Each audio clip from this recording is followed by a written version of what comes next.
Baik, tadi ada 5 indikator yang kemudian disebutkan oleh Kang Ujang mengenai ekonomi, kesehatan, pendidikan, infrastruktur, dan sosial. Nah, dari program-program yang ada oleh RK Suswono, kira-kira prioritasnya akan kemana dulu? Bang Lina, silakan. Baik, terima kasih. Jadi sebelum ke pertanyaannya ya, ini untuk sebagai pembeda, tadi kan topiknya janji-janji kampanye.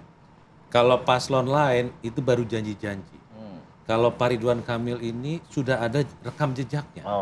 Di antara semua calon gubernur yang pernah mengelola kota, hanya Pak Ridwan Kamil. Jadi masalah Jakarta ini yang tadi Pak Ujang sebutkan, 5 itu adalah masalah perkotaan kalau di Jakarta. Which is dalam hal ini Pak Ridwan Kamil berpengalaman dan punya track record. Jadi pada pemilih ada buktinya. Ada buktinya. Pilihlah yang sudah punya pengalaman. Itu satu. Kedua, kalau ditanya yang jadi prioritas, semua prioritas dari semua 5 masalah itu. Karena semua 5 masalah yang disebutkan tadi adalah menyentuh kehidupan masyarakat Jakarta secara langsung. Nah, kembali tadi ke awal yang disampaikan pertanyaan tentang kredit tanpa agunan dan bunga. Nah, ini salah satunya adalah untuk menjawab masalah ekonomi masyarakat di Jakarta, terutama untuk menumbuhkan kewirausahaan di bidang ultramikro tadi itu. Nah, ini terobosan karena tidak ada daerah lain yang melakukan ini sebelumnya di Jakarta ini. Kami berharap ini ada 2 hal yang bisa tercapai juga. Pertama, ini bisa mengurangi pengangguran. Dengan adanya wirausaha baru, ini mengurangi pengangguran. Yang kedua, tadi disampaikan bahwa akses kepada keuangan terbuka lebar kepada masyarakat yang sebelumnya tidak mempunyai akses. Jadi indikator ekonomi paling utama, porsinya paling besar. Ini karena tadi hal yang pertama ditanyakan adalah tentang kredit masyarakat. Jadi saya ingin menyambung apa yang ditanyakan di awal.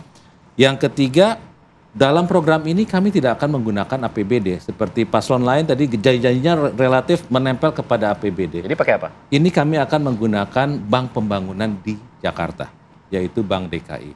Sebagai bank pembangunan, Bank DKI ini mempunyai misi untuk membangun Jakarta. Salah satunya adalah menumbuhkan literasi keuangan, berikut juga menambah akses keuangan terhadap masyarakat Jakarta. Nah, program ini yang akan ditempelkan nanti kepada Bank DKI melalui yang tadi kredit masyarakat ekonomi sejahtera.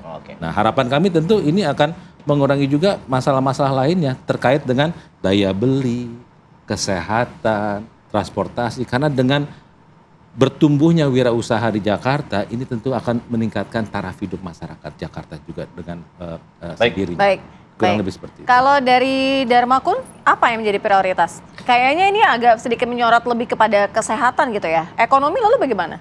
Ekonomi kita ada program bioekonomi, yaitu sistem ekonomi yang berbasis nanti pelestarian alam. Jadi nggak boleh ada perusakan alam di visi misi kami.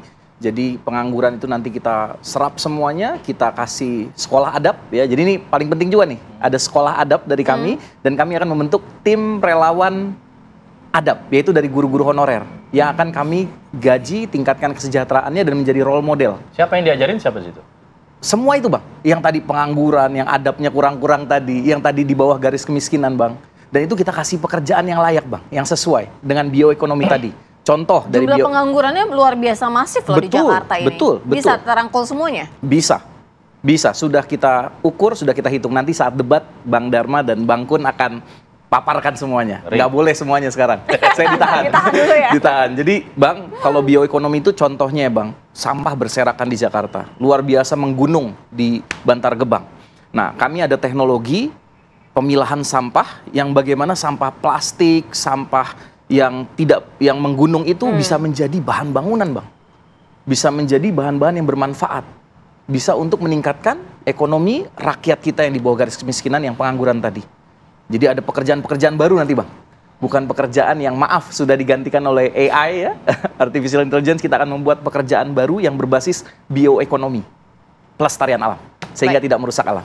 Oke, cukup? Pendidikan, pendidikan kita mau lanjutkan yang baik-baik Bang. KJP Plus, sekolah gratis Bang, itu kita lanjutkan. Kita tingkatkan bahkan. Jadi nanti ada beasiswa khusus buat anak-anak dari garis kemiskinan, anak-anak yang selama ini bermimpi untuk kuliah aja nggak bisa, ya kita akan kasih beasiswa. Kalau dia udah lulus sekolah adab tadi Bang. Jadi fokus utama kita kartunya dari yang tadi ya? Sama Bang, satu kartu. Oke. Jadi yang udah lulus dari sekolah adab, ya, yang lulus nggak apa-apa.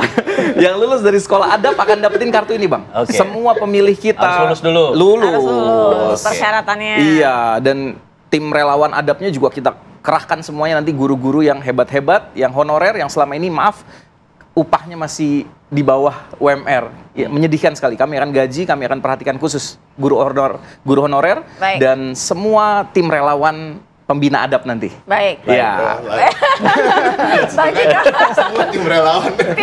Iya Bang dong. Ciko, kalau dari Yang lain Pramono Rano tuh akan seperti apa? Apanya tuh? Spesifikasinya. Jadi prioritasnya apa yang lebih Sebenarnya kalau dahulu? bicara prioritas sejak awal, Mas Pram dan Bang Dul selalu mengatakan bahwa Jakarta ini begitu kompleks, masyarakatnya begitu heterogen, sehingga problematikanya juga heterogen. Iya, Gitu. banyak. Masalahnya banyak dan berbeda-beda. Jadi kita nggak bisa mendahulukan yang satu kemudian menihilkan yang lain. Kita bicara soal kemacetan dan kebanjiran misalnya.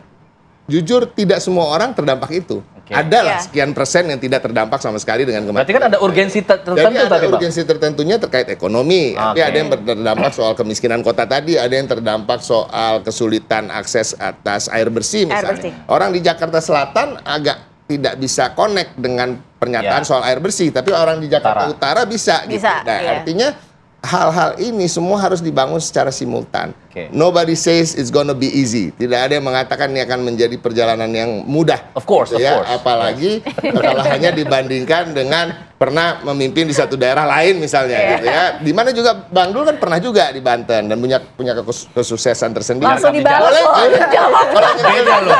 Kalau boleh nggak? Banten itu provinsi. Ya, Bentar, gantian. Jakarta itu kota. Nyentil sedikit boleh nggak? Boleh. Kita bicara Iya, iya. soal kredit macet ya. Kredit macet tunggakan pinjol online itu paling tinggi di Jawa Barat loh. Selama kepemimpinan gubernurnya siapa? Ridwan Iya, Kamil, iya, iya kan? Tapi itu akan dipindah di sini Seru nih, dengan seru kredit nih. yang menggunakan Bank DKI. Takut kan? Artinya apa? Tunggakan tertinggi itu Jawa Barat juga. Jangan-jangan nanti itu Bank salah DKI datanya bisa itu. turun. Iya, Boleh nanti dibantah pegang juga. dia. 4,7 juta gitu totalnya. Nah, intinya gini, tapi pada prinsipnya yang kita akan kembangkan itu tadi. Kita akan mulai dari semua ya, dari semua aspek tadi, ekonomi juga, pendidikan dan kesehatan tentunya kita juga punya program di mana kita akan memperbaiki semua RSUD, memperbanyak RSUD, Oke. memperbaiki pelayanan puskesmas, memberikan pendidikan gratis sehingga 12 Baik. tahun dan ini melanjutkan program KJP. Nah, kalau kita bicara soal KJP pun plusnya plus apa lagi yang mungkin tidak terpikirkan oleh yang lain. Tahu nggak anak-anak di Jakarta ini di sudut-sudut kota yang apalagi yang kembali tadi terpapar kemiskinan dan penghasilan orang tuanya di bawah UMR itu belum pernah ke Ancol tuh ada, belum pernah ke Taman Mini itu ada. Jadi Mas Pram juga udah menjanjikan bahwa pemegang KJP minimal 3 kali dalam setahun akan masuk dalam tempat pariwisata yang berbayar itu secara gratis. Hal-hal ini apa? Ini menurut kami akan bisa yang dibilang healing itu tanda kutip ya, ketimbang mobil curhat ya. Rasa-rasanya ini lebih pas gitu ya, healing untuk tempat pariwisata gitu. Sehingga menghindar harus pergi ke psikiater atau ke psikolog dan lain-lain. Baik. Jadi semua harus kita pikirkan dan tidak bisa memprioritaskan satu dengan lain. Saya memberi contoh soal air bersih misalnya, di Jakarta Selatan tidak terpikir soal itu, di utara Jakarta berpikir Utara soal itu. Jadi membutuhkan, iya. artinya itu juga tetap harus dijalankan dengan baik dan kami meyakini Mas Pram yang 10 tahun berada di Kementerian Sekretaris Kabinet yang Baik. mingguan itu rapat tentang DKI Jakarta yang kemudian berubah menjadi DKJ tentunya sangat paham permasalahan di kota ini dan kebetulan juga beliau tinggal di sini jadi Riau sering berkeliling sudut-sudut kota dengan sepeda ya 50 km minimal dalam seminggunya jadi rasa-rasanya pemahaman beliau terhadap masalah akan lebih mendalam dibanding dengan paslon-paslon lain dan tentunya solusi yang akan diberikan lebih tepat sasaran. Oke, sebelum ke Kang Ujang ya tadi udah disenggol soalnya. Iya. Diklarifikasi sedikit silakan soal tunggakan dan juga mobil curhat. Dikit saja Bang Lino. Paling enak jadi petugas rakyat Bang. Ini pada berantem petugas partai kita yang ngawasi. Apa ini? Apa? Ini yang Ngawasi dia. menanggapi Oke, Mas silakan. Ciko ya. Iya, silakan, Pertama tentang kredit masyarakat ekonomi sejahtera di Jawa Barat. Itu total selama masa kepemimpinan Pak Ridwan Kamil ada 17.000 kurang lebih penerima Ya. manfaat dari 2.800 kelompok dan hampir 2.000 rumah ibadah. Bisa dicek datanya bahwa kredit macetnya itu di bawah 1%. Jadi tadi yang sampaikan Bang Ciko mungkin itu data yang berbeda. Enggak, itu Bang Ciko. data gini, sorry. Itu bukan data kredit yang tadi diberikan Tadi oleh kan ditawarkan pemerintah. yang akan dibawa ke Jakarta. Data kredit pinjol secara keseluruhan. Iya. Jadi Jawa Barat itu udah dapat kredit begitu pun pinjolnya lebih. Masih Nah, tinggi. justru itulah Gitu. dengan keadaan krisis hutang di pinjol ini, jalan keluarnya adalah kredit yang akan kami tawarkan melalui kredit masyarakat ekonomi sejahtera. Karena ini akan berbeda. Kalau pinjol itu sistem Jadi ini pemberiannya bagian pun dari solusinya. ini bagian solusi. Jadi agak mesti jelas melihatnya. Bukan bagian dari masalah, tapi bagian dari solusi untuk melawan rentenir, pinjaman online, bank Baik. emok dan seterusnya. Jadi orang-orang yang sudah pernah kena pinjol nggak bisa ngajuin kredit itu? Bisa. Karena sekali lagi Tapi kalau dipakai buat nutupin Iya. yang pinjolnya gimana? Nah, Berputar aja makanya nanti. Kalau dalam salah-salah. teknisnya, Salah-salah. dalam teknisnya kita Call tentu 1, ada call 2, call pendampingan dan tidak semua orang yang mengajukan akan mendapatkan. Oke. Jadi Mereka harus pengawasannya ada ya? ada pengawasannya, monitoringnya, pendampingannya, dan setiap yang akan mengajukan kredit masyarakat ekonomi sejahtera ini harus melalui kursus yaitu pelatihan mikro. Nah, jadi mereka harus punya pemahaman ada gitu. klasifikasinya Dan lagi, baik. dari pihak pemberinya pun juga akan memahami bahwa orang ini layak untuk diberikan. Oke. Baik. Kita dengarkan Pak Mungkas dari Kang Ujang. Kang Ujang silakan. Ya kalau saya sih melihat gini, memang harus ada diskusi, diskursus ya perdebatan, ide dan gagasan disampaikan oleh para kandidat. Karena di situ akan ada penilaian dari publik, mana yang bagus, mana yang tidak gitu kan. Sehingga apa? Sehingga Jakarta sebagai katakanlah kota yang bisa menjadi referensi bagi kota yang lain, menjadi dinamikanya lebih hidup.